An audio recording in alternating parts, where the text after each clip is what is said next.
Alors on parle beaucoup de Manuel Valls, qui est un ministre très populaire, sans qu'on sente une amélioration, en tout cas globale, générale, massive de la sécurité en France. Est-ce que sa réputation est justifiée selon vous ? Oui, parce que c'est un ministre qui apprend les moyens d'agir. Manuel Valls a l'humilité de dire que ce n'est pas en tirant sur l'herbe qu'elle va pousser plus vite.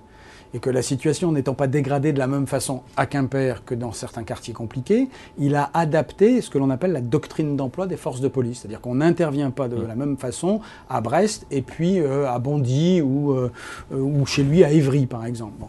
Donc on a créé ce qu'on appelle des zones de sécurité prioritaires.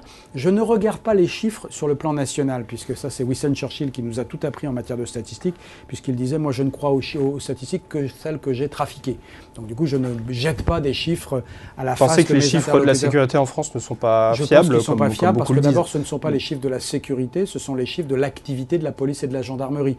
Par essence, si je veux être absurde... Il faut les réformer, ces chiffres? Mais le ministre a commencé à le faire, d'abord en nommant à la tête... c'est laborieux. Oui, mais parce que ça ne se fait pas en 2 temps 3 mouvements, parce que la manière de collecte des chiffres, autant vous pouvez réformer la manière de les analyser. Et d'ailleurs, il a commencé à le faire, puisque l'Observatoire national de la délinquance et des réponses pénales, qui était dirigé par un homme de compétence, mais qui était conseiller de Nicolas Sarkozy, Alain Boer, a été remplacé par un administrateur de l'INSEE. Convenons quand même qu'un administrateur de l'INSEE n'est pas mal placé pour s'occuper de statistiques. Mais l'homme ne travaille que sur les statistiques qui lui remontent. Ceux qui collectent les chiffres, c'est la police et la gendarmerie. D'ailleurs, si je veux être absurde, pour supprimer la délinquance dans une commune, j'ai qu'à supprimer la brigade de gendarmerie ou le commissariat. Personne ne collectera les chiffres et donc on dira qu'il n'y a pas de délinquance. Évidemment, c'est plus compliqué que ça.